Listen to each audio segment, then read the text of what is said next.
ঢকুৱাখনৰ ঘটনাৰ পূৰ্বে সুনীলে ফোন কৰা মানুহজন ভয়ত কপি কপি সেই লোকজনক কি কৈছিল সুনীলে তদন্তত সহায়ক হ'ব। সুনীলে ফোন কৰা মানুহজন ঢকুৱাখনৰ এনকেটিভিৰ সংবাদদাতা পুলক জ্যোতি বৰাৰ লগত প্ৰতিদিনে নতুন টুইষ্ট। তদন্তৰ দায়িত্ব অপৰ্ণা নটৰাজন নেতৃত্বাধীন লখিমপুৰ আৰক্ষীৰ পৰিৱৰ্তে CIDক অৰ্পণ কৰাত আশাৰ ৰেঙনি সুনীলৰ পৰিয়াললৈ। তাৰ মাজতে খবৰ ওলাল ঘটনাৰ দুদিন পূৰ্বে সিম কাৰ্ড সলনি কৰিছিল সুনীলে। লৈছিল এটা নতুন এয়াৰটেল নম্বৰ। সেই নম্বৰৰ পৰা একেজন মানুহলৈ দুবাৰ ফোন কৰিছিল সুনীল গগৈয়ে। তেওঁ বসন্ত ফুকনৰ টেণ্ট হাউচৰ ব্যৱসায় আছে। সেই সূত্ৰে সুনীল আৰু বসন্তৰ বন্ধুসুলভ সম্পৰ্ক। নতুন নম্বৰেৰে সুনীলে ফোন কৰিছিল আৰু কৈছিল মোৰ জীৱনৰ প্ৰতি ভাবুকি আহিছে। কাম চলি থকা ঠাইলৈ আৰু হয়তো যাবলৈ নোৱাৰিম, অলপ চাই দিবা।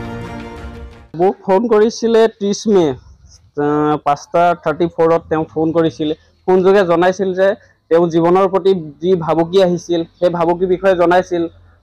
তেওঁ সতীৰ্থ কণ্ট্ৰেক্টৰে বোলে তেওঁক মাৰিম কাটিম এনেকুৱা কৈছিল। তেওঁ কামৰ নাম লৈছিল নেকি সেই বিশেষ ব্যক্তিজনৰ? তেওঁ কোনো নাম লোৱা নাছিল। তেওঁ কৈছিল মোৰ জীৱনৰ প্ৰতি ভাবুকি আহিছে, মই কামৰ জেগাত এতিয়া যাব নোৱাৰিম চাগে, কাম চাম অকণমান চোৱা চিতাও কৰি দিব লাগিব এনেকৈ বুলি কৈছিল। তেওঁ 30 মেৰ 5:34 ফোন কৰিছিল সুনীলে।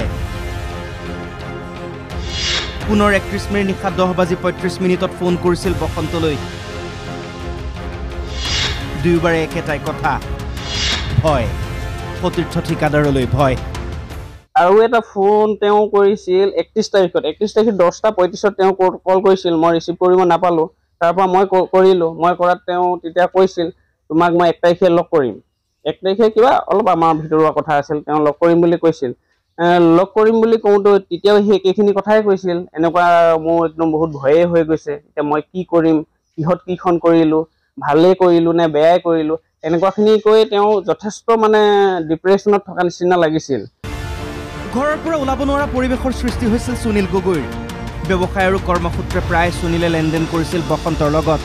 লেনদেনত কোনোদিনে কোনো খেলি মেলি নকৰা সুনীলে নতুন নম্বৰটোৰ লগত সংলগ্ন কৰিছিল সকলো বেংক একাউণ্ট। সেই নম্বৰৰ পৰাই ফোন কৰি 1 জুনত বসন্তক লগ পাব বুলি কৈছিল, কিন্তু নাপালে। নামটো লোৱা নাছিলে, কিন্তু সতীৰ্থ কণ্ট্ৰেক্টাৰখিনিয়ে মোৰ ওপৰত ফায়াৰ বুলি কৈছে। আৰু গোটেই কণ্ট্ৰেক্টাৰখিনি যিখিনিয়ে বেয়া বেয়া কাম কৰিছে সিহঁতি মোৰ ওপৰত এগেইনষ্ট বুলি কৈছে।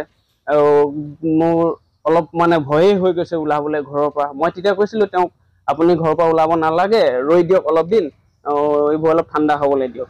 31 তাৰিখৰ দিনা মোক লগ কৰাৰ কথাও আছিলে। তেওঁ বৰষুণ যাক নহা হ'লে হয়তো মই গ'লো হয়। বাৰে বাৰে সুনীলে ভাবুকি পোৱাৰ কথা কৈছিল। জনস্বাস্থ্য কাৰিকৰী বিভাগৰ ঘোষখোৰ অভিযন্তাক ধৰা পেলাই দিছিল সুনীল গগৈয়ে।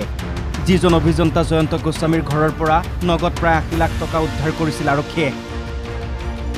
সেইজন জয়ন্ত গোস্বামীক ধৰা পেলাই দিয়াৰ পাছত নিয়ম অনুসৰি সুনীল গগৈৰ পৰিচয়ে গোপন হৈ থাকিব লাগিছিল, কিন্তু তেনে নহ'ল। আনটো বাদেই সুনীল গগৈৰ নিৰাপত্তাৰ বাবেও কোনো ব্যৱস্থা গ্ৰহণ নকৰিলে আৰক্ষীয়ে। তাৰ পৰিণতি 1 জুনত। সুনীলে বসন্তক কি কম বুলি কৈছিল, কি ৰহস্য হৈ থাকিল ঢকুৱাখনা ঘটনাৰ। কেতিয়াবা ভেদ হ'বনে?